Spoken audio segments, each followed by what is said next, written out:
Bien, ya está. Bien, buenos días. En el día de hoy vamos a continuar el curso de leucemia linfoblástica aguda con la terapia de mantenimiento.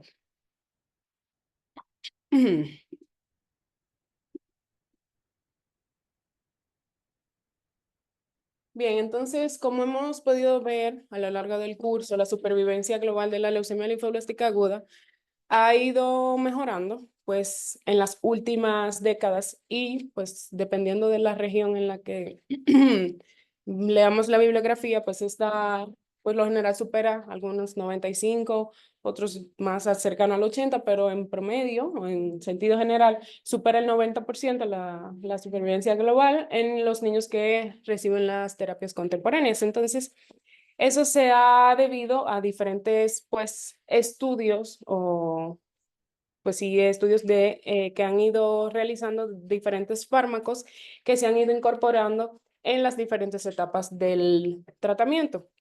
Entonces, en relación a lo que es la terapia de mantenimiento, hemos visto que ha mejorado la supervivencia de los niños, principalmente en estudios investigando estos fármacos. La aminopterina, que ya luego reemplazado en épocas actuales con el metotrexate, se vio que inducía remisión temporal en la leucemia linfoblástica aguda. Entonces ya se fueron incorporando otros fármacos a la terapia de mantenimiento y uno de estos fue la combinación de pulsos de vincristina y glucocorticoides.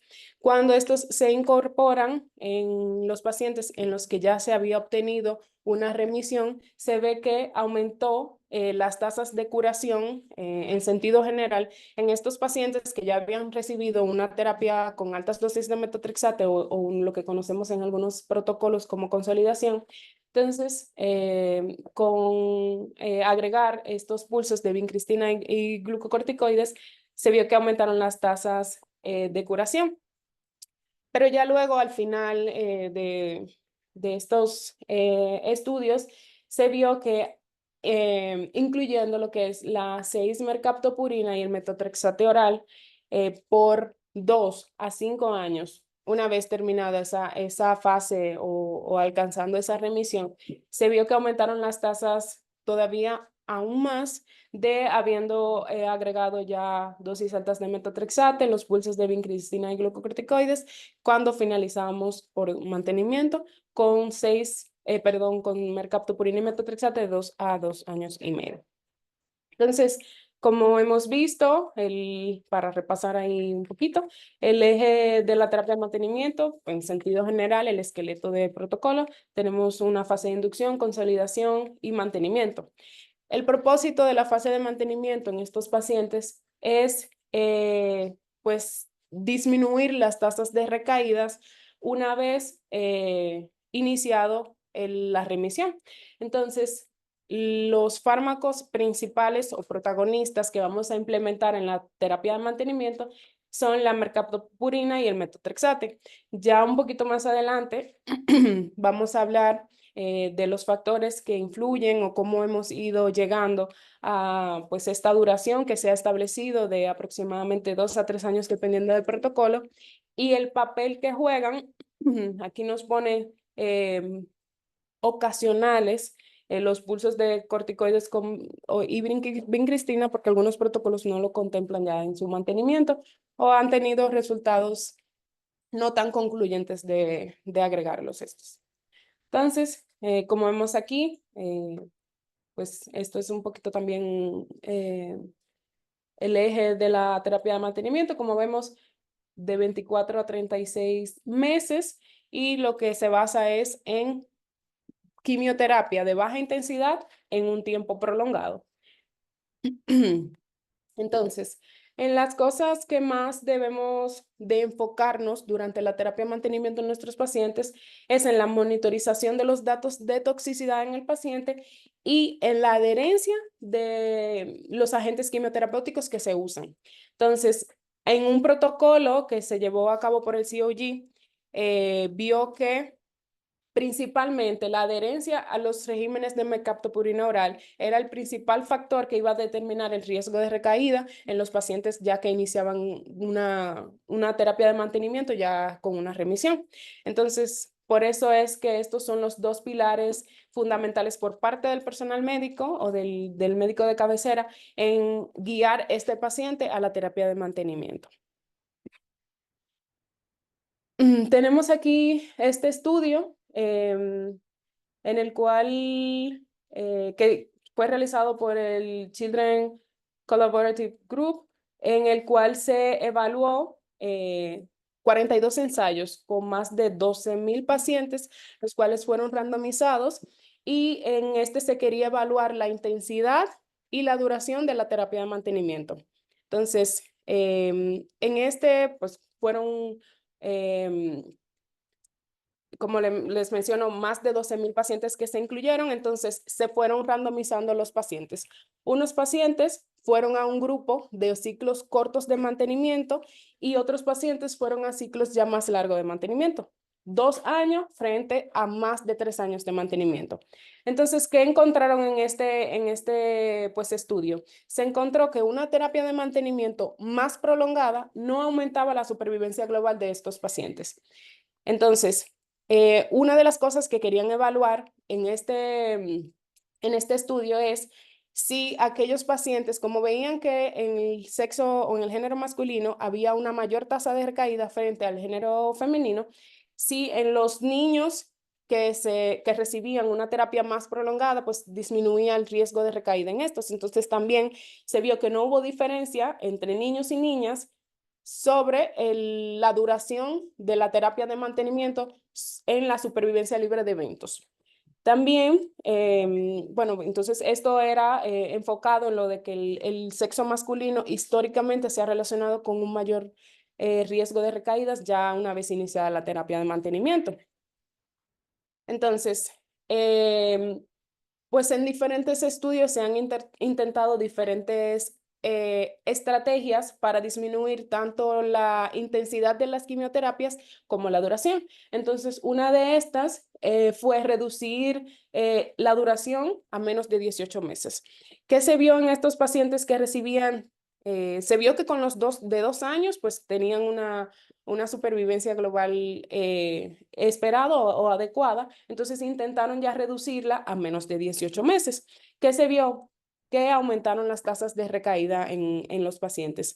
Entonces, con la reducción de la quimioterapia, un año después del diagnóstico, solamente aproximadamente un 60% de los pacientes se curaban.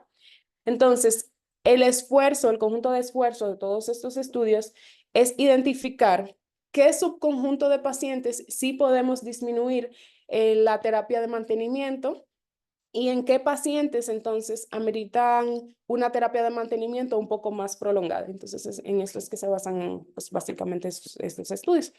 Este artículo que tengo aquí, lo que es un análisis retrospectivo en el cual se quería ver el resultado a largo plazo de pacientes en los que recibieron un mantenimiento de 6 meses con leucemia linfoblástica aguda. Entonces, en se incluyeron los pacientes y se vio que o sea, los pacientes incluidos en este estudio, más del 90% tenía la translocación ETB6-RUNX1 o TCF-PBX1. Y estos pacientes con estas translocaciones se curaron con solo un año de quimioterapia.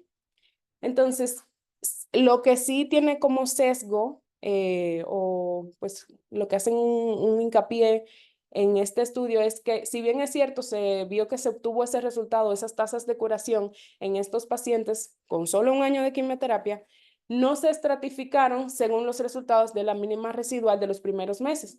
Entonces, por eso todavía entonces no se puede extrapolar los resultados de este estudio porque no, o sea, sigue incierto si la terapia de mantenimiento se puede acortar en aquellos pacientes que tenían una enfermedad mínima residual positiva a pesar de que tuviera estas translocaciones. Entonces, en sentido general, pues la terapia de mantenimiento se continúa de 2 a 3 años después de o sea, intentando tener una remisión continua.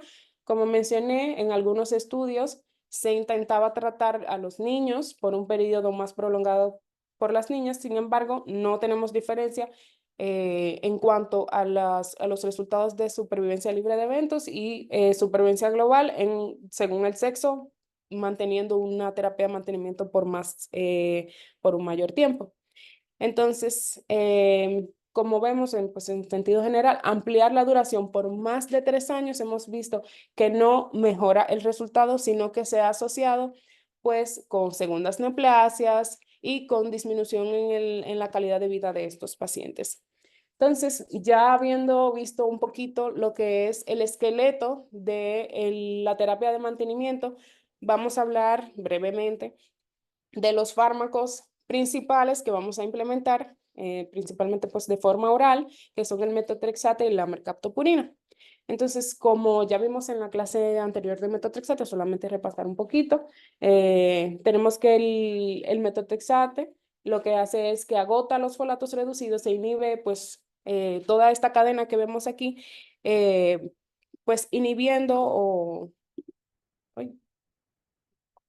eh, la síntesis final aquí de pues nucleótidos y eso pues tiene efectos negativos sobre la síntesis de ADN. Entonces va a bloquear la timidina principalmente y las purinas en la síntesis de nuevo de estas.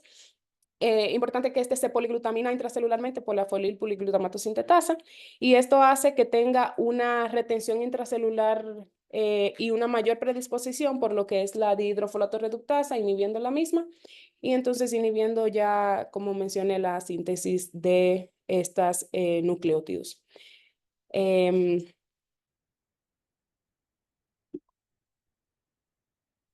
Y pues eso fue en sentido general el mecanismo de acción. Entonces ahora hablando un poquito de lo que es la mercaptopurina.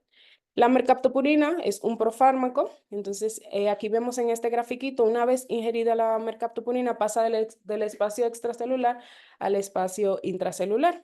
Entonces aquí les marqué el metabolito activo principal de la mercaptopurina, que es la tioguanina trifosfato, este que está aquí en verde.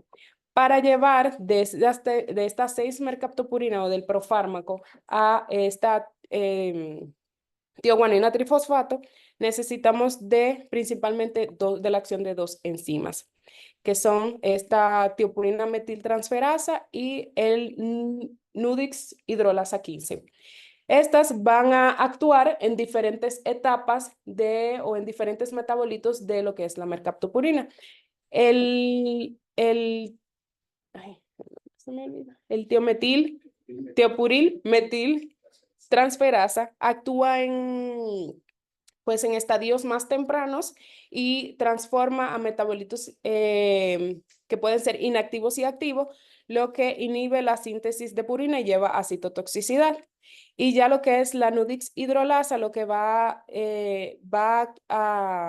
pues a inhibir la incorporación o va a causar que haya un mismatch en el ADN y va a hacer que se incorpore este metabolito al ADN y va a llevar a la apoptosis de las células, pues de las células blásticas o de las células leucémicas. Entonces, una vez la mercaptopurina pues se lleva a su metabolito activo, como mencioné, va a hacer que se incorpore al ADN. El ADN con tioguanina, que es el metabolito ya activo, se hace un desajuste aquí con la timina. Es reconocido por el sistema de reparación de ADN. Entonces, esto va a ser una base aberrante en el strand del ADN que va a llevar a rupturas de la cadena y a apoptosis. Se ha visto una relación directa en aquellos pacientes en los que tienen el ADN tioguanina, niveles aumentados del mismo, con una reducción en riesgo de recaída. Sin embargo, también se ha visto, que más adelante lo vamos a hablar, que también niveles más altos, aunque reduce el riesgo de recaída, aumenta el riesgo de toxicidad o de sintomatología por toxicidad. Entonces, otro de los fármacos que antes utilizaban también como profármaco, históricamente es la 6-tioguanina. Como mencioné, la 6-tioguanina pues, es como el paso final o el metabolito activo de la mercaptopurina, y este se ejerce su toxicidad igual a través de la unión del ADN con el ADN tioguanina o la conjugación de este, y por mucho tiempo se consideró que este era superior a la mercaptopurina porque como ya era el metabolito final o el metabolito activo de la mercaptopurina, tenía más potencia y se pensaba que necesitábamos menor exposición administrando la 6-tioguanina para lograr la toxicidad versus en aquellos pacientes que usábamos mercaptopurina, que influyen en diferentes enzimas y tiene que ocurrir todos estos cambios. Entonces, se utilizaba pues preferiblemente versus la mercaptopurina. En la actualidad todavía se utiliza en algunos protocolos, principalmente pero de leucemia mieloide aguda, y también se ve en algunos protocolos sí todavía la contemplan para tratamiento de LLA y en enfermedad inflamatoria intestinal. Entonces, a lo largo pues, de los estudios que hemos visto que se han ido realizando, pues algunos de ellos evaluaron la tioguanina o el uso de la tioguanina versus la mercaptopurina. Entonces, en estos dos estudios que puse aquí, en el primero pues evaluó o se evidenció que no presentaba la tioguanina ventajas sobre la mercaptopurina, y en este se evaluó la toxicidad y la eficacia de utilizar tioguanina versus mercaptopurina. Entonces, aquí se evaluaron en diferentes dosis, se utilizaban aquí dosis de tioguanina de 40 a 60 miligramos por metro cuadrado. Entonces, en esto se incluyeron aproximadamente 4,000 pacientes que fueron aleatorizados y a algunos se le administró la fase de mantenimiento con tioguanina y a otros con mercaptopurina. Y se vio que en pacientes menores de 10 años hubo un beneficio en la supervivencia libre de eventos.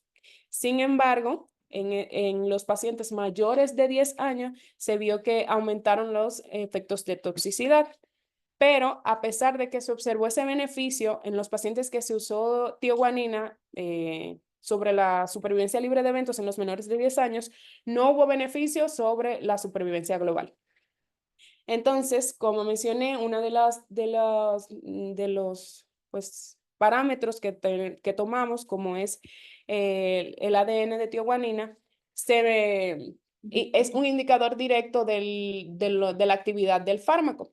Entonces, se midieron los niveles de ADN de tioguanina en los pacientes con mercaptopurina y con tioguanina, y se evidenció que eran prácticamente idénticos en los pacientes, en ambos grupos de pacientes.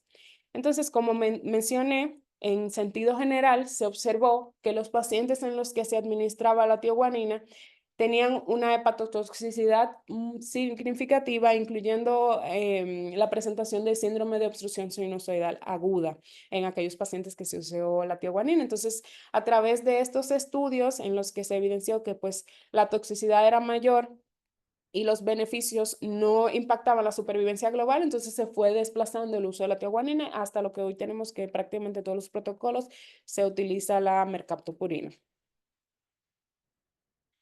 Entonces, como sabemos, la mercaptopurina y el metotrexate van en conjunto de las manos en lo que es la terapia de mantenimiento. Entonces, es importante que sepamos pues aquella interacción entre lo que es las tiopurinas o la mercaptopurina y el metotrexato. Entonces, tenemos que el metotrexate va a aumentar la biodisponibilidad de la mercaptopurina porque el metotrexate inhibe la santinoxidasa. Como vemos aquí, la mercaptopurina a través de pues en su metabolismo, aquí la santina oxidasa es que es importante para lo que es su metabolismo. Entonces, como el metotrexate inhibe esta santina oxidasa, va a aumentar los efectos de la mercaptopurina. Entonces, la inhibición de la santina oxidasa va a aumentar este metabolito o los niveles de ribosil pirofosfato. Eso va a aumentar la formación de nucleótidos de la tioguanina que se van a ir incorporando en la cadena de ADN, causan el mismatch que mencioné anteriormente y eso va a llevar a la apoptosis de las células. Estas actividades del metotrexate con inhibición de las antioxidasas se va a correlacionar con los niveles del ADN tioguanina que mencioné anteriormente, que se miden principalmente en los eritrocitos.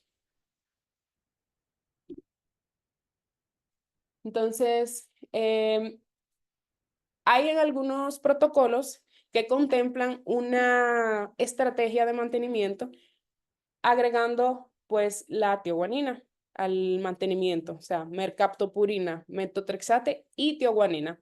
Esto lo conocen como estrategia de mantenimiento potenciada con tiopurinas, con las siglas TIM.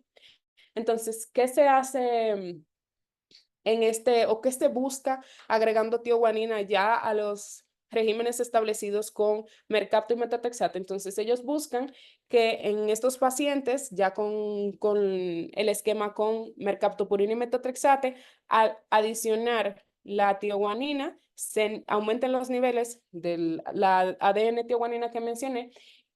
Esto incremente los nucleótidos de tioguanina en el citosol y pues aumente pues los efectos de estas tioguaninas en el tratamiento.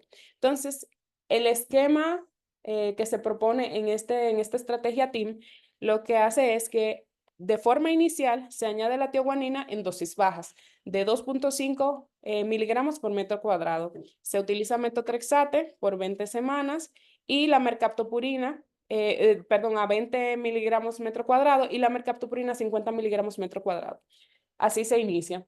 Luego, entonces, cada 2 semanas se van haciendo incrementos en las dosis de tioguanina, valorando la toxicidad o la tolerancia del paciente a los incrementos de la tioguanina, hasta llegar a una dosis tope, que es la que ellos buscan, de 12.5 miligramos metro cuadrado por día de tioguanina.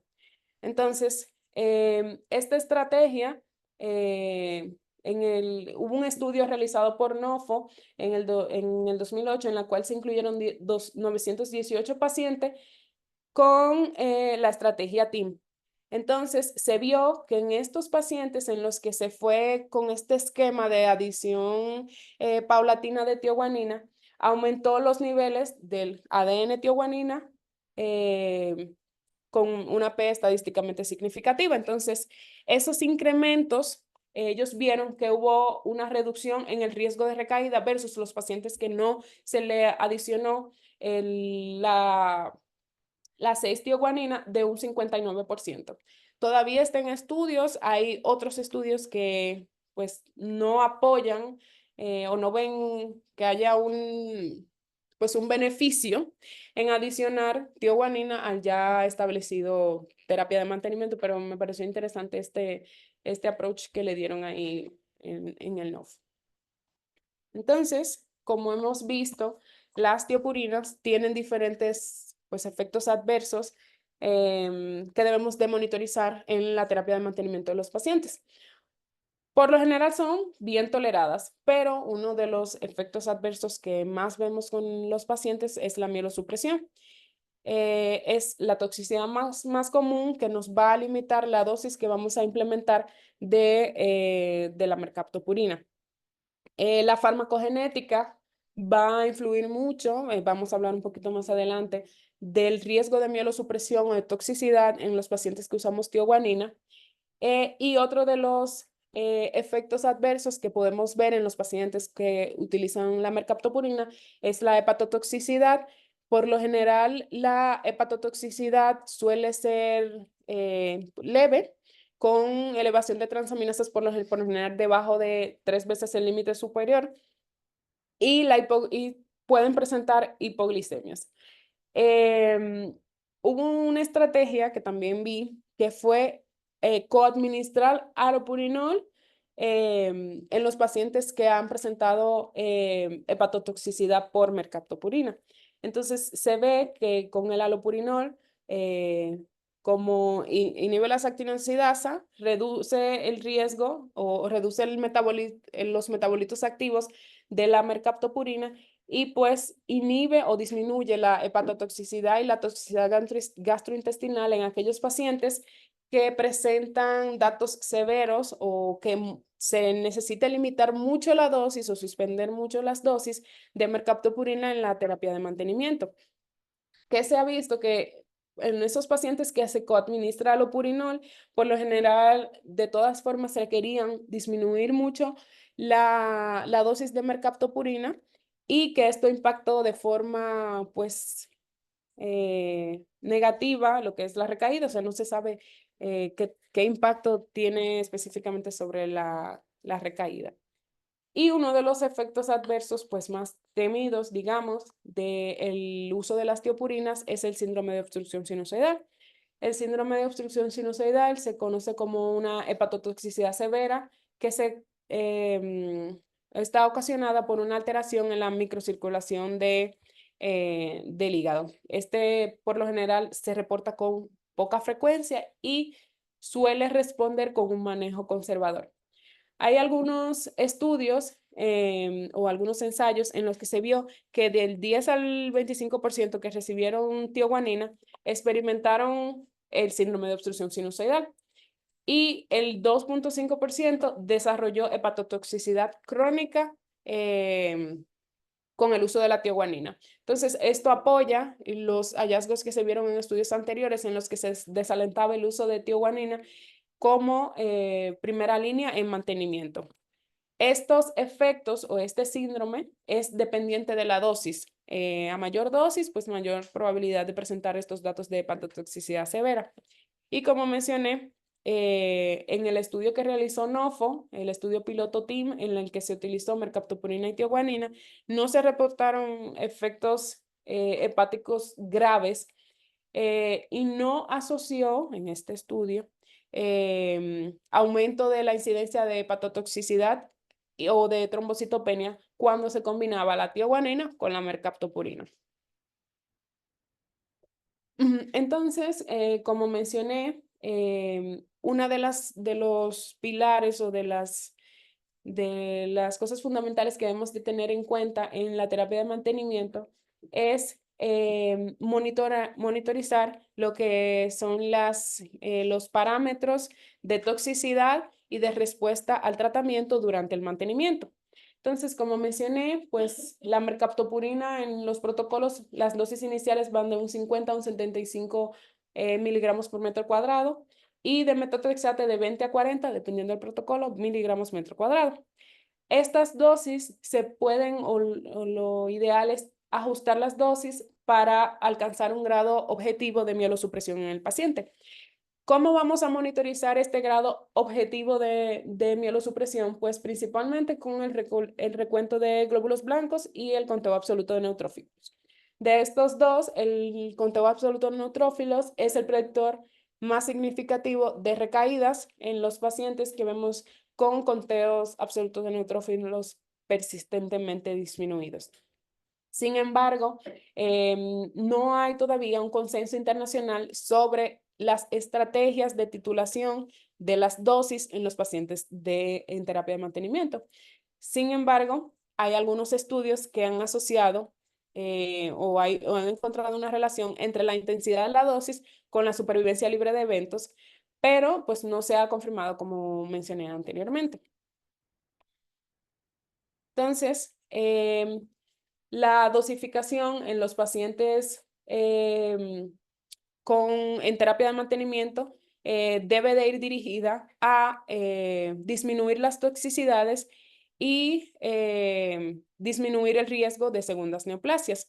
Entonces, debemos de monitorizar también el recuento de plaquetas durante y después del cese de del terapia de mantenimiento y este se correlaciona con el riesgo de recaídas también. La trombocitopenia rara vez debería de ser un factor limitante para la dosis de la terapia de mantenimiento, a diferencia del conteo absoluto de neutrófilos, que hemos visto que este sí debería de limitar o de ajustar la dosis dependiendo del conteo absoluto de neutrófilos. Entonces, la hepatotoxicidad en los pacientes en terapia de mantenimiento con un aumento de transaminasas no debería de llevar inmediatamente a la suspensión de la terapia de mantenimiento. Solamente se recomienda en sentido general en aquellos pacientes en los que la elevación de las transaminasas o de las bilirrubinas totales sea por encima de 3 veces al límite superior. Estudios recientes no han encontrado una relación directa entre aquellos pacientes que tienen niveles elevados de transaminasas con reducción de la tasa de recaída. O sea, no es indicativo de pues, más efectos, digamos, del fármaco antineoplásico. Entonces, como mencioné, los niveles altos de transaminasa son un biomarcador que podemos vigilar para la adherencia del paciente a la terapia de mantenimiento. Sin embargo, en pacientes en terapia de mantenimiento, en los que veamos que con las dosis de terapia de mantenimiento tenga disfunción hepática, no debemos descartar que sea secundaria a otros eventos como virus hepatotrópicos, el síndrome de obstrucción sinusoidal que mencioné anteriormente o síndrome de Gilbert. Y pues ya otra de las complicaciones que podemos ver, principalmente por el efecto de las tioguaninas, son las hipoglucemias. Y pues algunos, como mencioné anteriormente, consideran o mencionan que se debería de considerar adicionar el alopurinol en aquellos pacientes con hipoglucemias severas de difícil manejo para evitar suspender o disminuir drásticamente las dosis de mantenimiento de la mercaptopurina. Entonces, pues el protagonista sí que vamos a, digamos, a monitorizar durante la terapia de mantenimiento son el conteo absoluto de neutrófilos y los leucos totales. Sin embargo, hay ciertas limitaciones que tenemos al momento de monitorizar las mismas. Una es que hay una variación natural con la edad y con la etnia. Se ha visto que, por ejemplo, en las fuentes mencionaban que en algunos pacientes de raza negra, pues tenían recuentos basales de leucos mayores o en otras etnias tenían recuentos de leucocitos de forma basal menores. Y esto puede limitar entonces también al momento de nosotros monitorizar, ya que no conocemos de forma basal el manejo o los recuentos normales de este paciente. Otro de las limitantes que tenemos al monitorizar el conteo absoluto de neutrófilos es que se ve afectado por fluctuaciones circadianas y por fluctuaciones estacionales que nos pueden disminuir o aumentar el recuento de los leucos. Entonces, y como mencioné, que al diagnóstico, el nivel normal de cada paciente, pues no lo conocemos. Entonces, aplicar un objetivo en sentido general común de metas, de conteo absoluto de neutrófilos y, por decir así, poner el conteo absoluto de neutrófilos mayor de tanto, la dosis sería esta. O con un conteo absoluto de neutrófilos de tantos, la dosis sería esta, pues es prácticamente imposible. Pero hay estrategias que se están enfocando ahora en diferentes intensidades dependiendo de individualizar el paciente o del conteo absoluto de este paciente. Y pues una de las más novedosas que vi, que no sé pues, si aquí se utiliza. Aquí, casi es de los nórdicos. Ajá. Pues sí, no, porque no la conocía. Ah, la tioguanina. Entonces, como mencioné, pues el metabolito pues el activo que vamos a encontrar a medir en los pacientes con la implementación de las tioguaninas es el ADN tioguanina. Este es el metabolito, pues, final que vamos a obtener del metabolismo de las tiopurinas y el metotrexate. O sea, medir el DNA tioguanina es fácilmente manipulable según las fuentes y se relaciona directamente los niveles del ADN tioguanina con las recaídas. principalmente se ha visto en pacientes con enfermedad mínima residual positiva al final de la inducción, niveles disminuidos del ADN tioguanina. Entonces, monitorizar los niveles de este ADN tioguanina, pues lo ven factible en muchos estudios multicéntricos, ya que es estable la medición del mismo. Entonces, todavía está pendiente, de hecho, determinar el nivel óptimo que necesitamos alcanzar del ADN tioguanina que nos equilibre las dosis de las tioguaninas que vamos a implementar versus la toxicidad del mismo, o sea, como niveles meta. Bien, entonces uno de los puntos pues, importantes a tocar es el ciclo circadiano y la administración de medicamentos con la terapia de mantenimiento. En este estudio que vemos aquí que realizó Nofo, un poquito viejito ya en el 2013, ellos evaluaron el ciclo circadiano en pacientes o el efecto del ciclo circadiano en pacientes con leucemia linfoblástica aguda. En estos se quería pues probar estas recomendaciones que históricamente se han dado de que la mercaptopurina debe de administrarse por la noche, ya que habían estudios pequeños que se habían realizado anteriormente en los que había una evidencia de que en aquellos pacientes en los que se administraba por la noche la mercaptopurina, había una mejoría sobre la supervivencia libre de eventos. Entonces, en este estudio se incluyó datos de la ingesta oral, es decir, ellos pues evaluaron aquellos pacientes en los que a la hora en que se administraba la mercaptopurina, cómo se administraba la mercaptopurina. De hecho, incluían hasta si se la tragaban, si la picaban, si era pues como machacada, para ver entonces cómo eso se reflejaba sobre lo que es la supervivencia libre de eventos. Entonces se vio o se comparó y se vio que en estos pacientes no había una significancia pronóstica en aquellos que se administraba la mercaptopurina en la noche versus aquellos que se limitaba a que solo se administrara de noche versus aquellos que se administraban en otros momentos del día. Bien. Este otro estudio que realizó el COG, también de hecho evaluaron a aquellos pacientes en los que tomaban mercaptopurina solo en la noche versus en los que lo tomaban en otros momentos del día. ¿Qué se vio en este estudio del COG? Que en aquellos pacientes que tomaban mercaptopurina en diferentes momentos del día, se asoció pero con tasas más altas de no adherencia al tratamiento.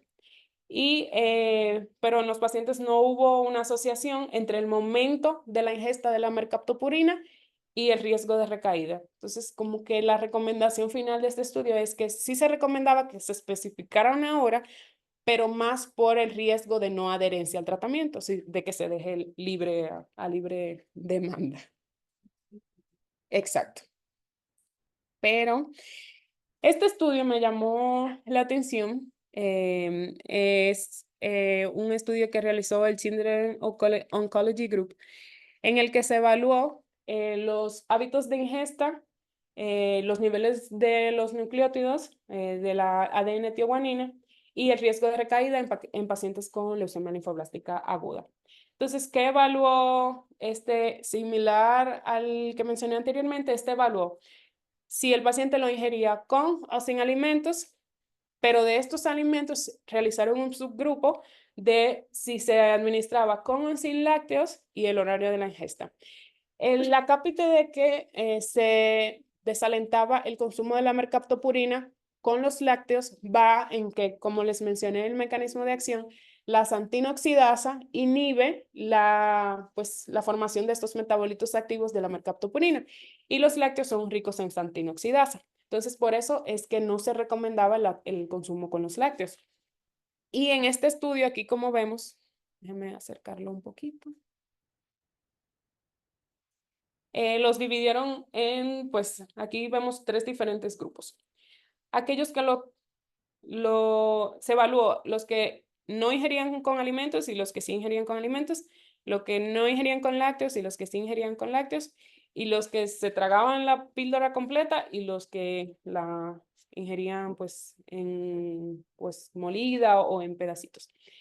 Entonces se vio que principalmente, pues como vemos aquí, en aquellos pacientes que lo ingerían con o sin lácteos, pues la supervivencia libre de eventos fue prácticamente la misma, y en aquellos también que lo ingerían con alimentos. Entonces, en este resultado vemos que para promover la adherencia igual se recomendaba seguir un horario, pero sin tantas restricciones específicas.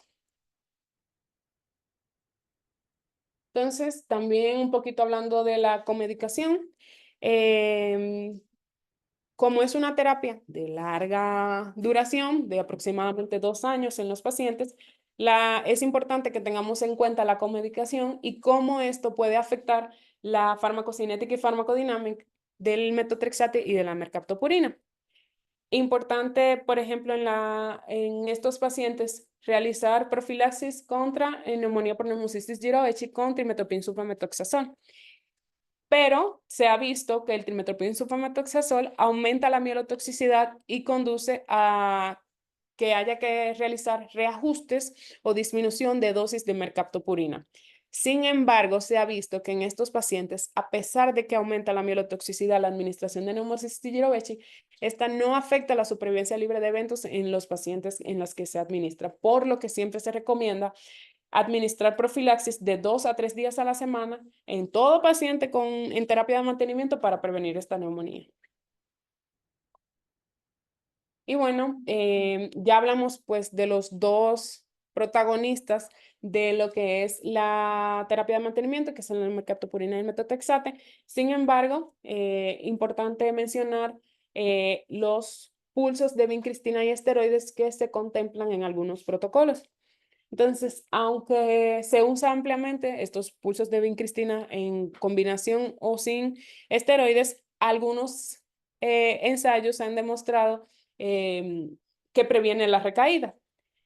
Sin un efecto claro en la supervivencia global, ya sea combinado o no con prednisona o dexametasona. Entonces, en estos pacientes, importante considerar que en los protocolos en los que se administran los pulsos de vincristina y esteroides, por lo general, se recomienda un tratamiento menos intensivos antes de la terapia de mantenimiento si vamos a adicionar pulsos de vincristina y esteroides. Y que se debería de valorar implementar los pulsos de vincristina y esteroides en grupos o en subgrupos específicos de pacientes. Por ejemplo, en esta bibliografía recomiendan en aquellos pacientes con de lesión de ZF1 que se ha visto que ha mejorado la supervivencia global en aquellos pacientes con esta lesión en los que se implementan pulso de vincristina y esteroides versus en los que no. Tenemos, por ejemplo, este estudio del COG en el que querían evaluar reducir la frecuencia de los pulsos de vincristina y esteroide en pacientes de riesgo favorable. Entonces, en este estudio se incluyeron 9.229 pacientes con leucemia linfoblástica aguda, pero con pues que eran riesgo estándar. Estos fueron randomizados, o sea, fueron asignados a diferentes grupos. A un grupo se le dio el pulso de vincristina y esteroide cada 4 semanas y al otro grupo se le dio el pulso de vincristina y esteroide cada 12 semanas. Entonces, las conclusiones de este estudio fue que no había una diferencia en supervivencia global en aquellos pacientes en los que se administraron los pulsos cada 4 semanas versus aquellos que se administró cada 12 semanas. Pero se vio que en los pacientes de riesgo alto e intermedio, sí hubo una disminución tanto en la supervivencia libre de eventos como en la supervivencia global en aquellos pacientes en el grupo de pulsos de vincristina y esteroide cada 12 semanas. Este otro estudio más reciente ya, este es del del grupo chino de cáncer infantil. En este fue realizado en el 2021 y fue un ensayo aleatorizado en el que se buscó también demostrar lo que es el efecto de los pulsos de vincristina y esteroide en aquellos pacientes en terapia de mantenimiento. Entonces, en este se incluyeron aproximadamente 5,000 pacientes en los que se fueron asignados a diferentes grupos. Un grupo en el que recibió terapia de vincristina y esteroide cada 8 semanas y otro grupo que no se le dio vincristina y esteroide en el mantenimiento. Entonces, en este se demostró que eliminar esos pulsos de vincristina y esteroide después del año de la terapia no comprometió la supervivencia global o la tasa de curación, pero igual que en el estudio anterior, solo fue en pacientes de riesgo bajo. Entonces, importante también que en estos pacientes en este estudio se incluyó principalmente pacientes con alta hiperdiploidía o con ETB6 RUNX1. Y este otro estudio también buscó evaluar el impacto de los pulsos de vincristina y esteroide durante el mantenimiento en leucemia linfoblástica aguda. Entonces, en este se evaluaba el efecto de reducir estos pulsos sobre la supervivencia libre de eventos y la supervivencia global y la toxicidad. Entonces, en este se demostró que el beneficio observado en los ensayos anteriores, pues no se observó, este es el más reciente de todos, este fue en el 2023, y se detectó que había un aumento en el riesgo de toxicidad en los pacientes que tuvieron exacto, más administración de los pulsos de vincristina y esteroide.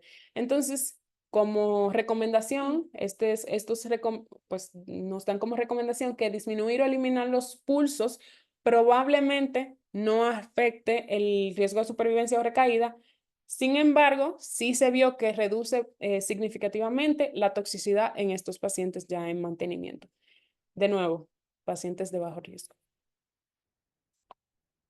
Entonces, ya que vimos las diferentes evidencias, sí, las diferentes evidencias sobre dexametasona versus prednisona, ¿qué esteroide usarse? Entonces, aquí tenemos este estudio en el que, bueno, en sentido general, se ve que utilizar dexametasona en el mantenimiento se ha asociado con mayor alteraciones en el comportamiento, toxicidad ósea e infecciones, como vimos también en la terapia de inducción.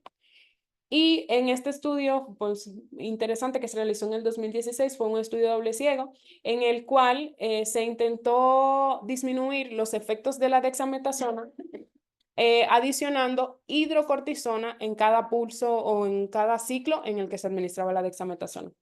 Entonces, en este se incluyeron 50 pacientes entre 3 a 16 años en etapa de mantenimiento. Entonces, en estos se buscó administración de hidrocortisona a dosis fisiológica de 10 miligramos metro cuadrado en cada pulso de dexametasona, buscando contrarrestar los efectos sobre el cortisol, que son los que nos producen todos los efectos no deseados por la dexametasona. Y en esto se vio que se redujo tanto las dificultades en el comportamiento, la labilidad emocional y los trastornos del sueño en los pacientes en los que sí se le administró hidrocortisona en cada pulso. Y pues en este otro estudio se evaluó los efectos de la dexametasona versus la prednisona en terapia de mantenimiento en los pacientes ya con mercaptopurina, pero de riesgo estándar. En estos solamente se incluyeron pacientes de riesgo bajo y de 1 a 10 años. Y se vio que en los pacientes del grupo de dexametasona tuvieron significativamente menos recaídas al sistema nervioso central y una supervivencia libre de eventos mejor. Vemos aquí el de arriba, estos fueron los pacientes con dexametasona, en lo cual la supervivencia libre de eventos a 6 años fue de un 85%, y en los pacientes con prednisona fue de un 77%, con una P estadísticamente significativa. y pues seguimos un poquito más. Muy bien. Bueno, Te queda ya un poquito, ¿no? 20 días. Ah, está bien. Oh, perdón, no sabía. Bueno, espacio para un par de comentarios o preguntas que tengan, aunque quieran. Bueno, el tema por ahí, porque bueno, Como contar algo así rapidito, ajá, cuando estábamos hablando de los pacientes que podrían tener como que mayor disposición a mielosupresión o hepatotoxicidad, pues hablaban más de el estudio que se hace por genotipo, pero también recordar que hay una prueba que también es útil, que es la de fenotipo. Esa La la voy a vamos decir mencionar más adelante. Ah, ya, bueno. Entonces era eso, o sea, que Ujú. también tenemos que recordar que podemos manejar la Ujú. actividad enzimática. El TMPT. Ajá, Ujú. exactamente. ¿Alguien más? Recordar entonces que pues, todo de la terapia de mantenimiento, como hemos platicado muchas veces en la consulta, pues es parte del arte de la medicina y de nuestra especialidad, ¿verdad? Que ese es el motivo de que estén ahí sentados en la consulta viendo muchos niños, porque al final de cuentas uno puede poner en el protocolo lo más detallado que uno pueda, cómo ajustar, si 20%, 30%, subir, bajar, neutrófilos 300, 1800. Pero cuando ustedes están frente a cada paciente, ustedes empiezan a analizar todo el contexto de cómo ajustar esa terapia de mantenimiento en cada paciente, ¿no? Desde si este paciente viene de una familia monoparental, Ujú. o si este paciente, las condiciones socioeconómicas, que también ya lo hemos revisado varias veces, no es lo mismo que lo tome el niño de 3 años al adolescente de 16, 17 años. Hasta ahorita nos ha hecho una excelente revisión, Judith, sobre la evidencia de todos estos mitos que hemos platicado y que ya les he contado a ustedes el por qué seguimos poniendo ahí que se la tomen de noche, Ujú. como ya muy bien Ujú. justificó, pero también me han escuchado en la consulta decirle a la mamá que si no puede, no quiere, lo que sea, le ponemos a las 10 de la mañana o a las 5 de la tarde, pero todos los días, ¿no? Y también que los bebés no los anden mortificando, quitándoles una toma de leche, ¿va? Y esas otras leyendas que también ya hemos platicado, y si se fijan en las últimas indicaciones, poco a poco he ido quitando eso de sin lácteos, ¿no? Entonces, al final de cuentas, de lo que se trata es crear adherencia de la manera que ustedes mejor la entiendan, de acuerdo al contexto de cada paciente, y entender que muchos de estos estudios, de lo de los pulsos, de la incristina y DEXA, que nos hizo énfasis también mucho, es riesgo favorable, que no se les olvide, riesgo bajo, porque luego a veces pasa que me preguntan o me mandan estudios de este tipo, de que por qué todavía sí, pero recuerden que estamos hablando de pacientes muy selectos con Ujú. alteraciones citogenéticas muy específicas, en donde realmente en esos pacientes, como les he dicho a ustedes, de lo que se trata es que no los maten, ¿verdad? Esos Ujú. pacientes, ya he revisado con ustedes en la consulta, que la expectativa de curación es 98%, 97%, y no necesitan mayor cosa más que se estén tomando las pastillas bien. Y también el hecho de estar buscando este rango de la cuenta de neutrófilos y de todo, en el que uno encuentra el equilibrio entre no poner al paciente en una situación de peligro constante de que pueda fallecer por sepsis, pero también no perder el control de la enfermedad, ¿no? De también, y algo que les insisto muchísimo, ¿no? De no andar jugando y ajustando dosis en cada consulta. Yo sé que es muy bonito que están con su calculadora a un lado, y que tienen la tentación de corregir y calcular la superficie corporal en cada consulta y ajustarle la dosis, absténganse de ese pediatra con TOC, ¿verdad? Y siempre les pongo ahí el ejemplo, ya me escucharon mi frase de esta BH, es de no tocar, no mover. Dejen al paciente en paz y manéjese de acuerdo a tendencias, ¿verdad? Y estar aclarando todas las dudas de los familiares. Recordar que el mantenimiento es muy importante en todas las interacciones farmacológicas. Siempre preguntar qué antibióticos le indicó su pediatra, privado, el médico de urgencias y otras cosas que le esté dando la mamá, porque ustedes no van a encontrar otra explicación de por qué el paciente está con esas variaciones hasta que no se toman el tiempo de preguntar exactamente qué es lo que ella le está dando precisamente, dónde compró ese metotrexate, si no se le están dando una fundación, la marca, todas esas cosas que hasta que no está uno ahí no las puede creer, realmente uno encuentra la explicación. Entonces yo espero que todos el martes sigamos platicando mucho más de estas cosas que me apasionan, de la terapia de mantenimiento. Y de verdad, nuevamente felicitarte desde que me hiciste favor de mostrarme la plática. Me emociona Gracias. mucho porque muchos de estos artículos, precisamente eso es lo que está respaldado más, ¿verdad? De por qué eliminamos puntos de vincristina y DEXA después de un año los de riesgo favorable, de por qué mantenemos en los otros pacientes estos pulsos, y cómo ir ajustando las dosis. Mm. Pues, muchísimas felicidades. Gracias, doctor.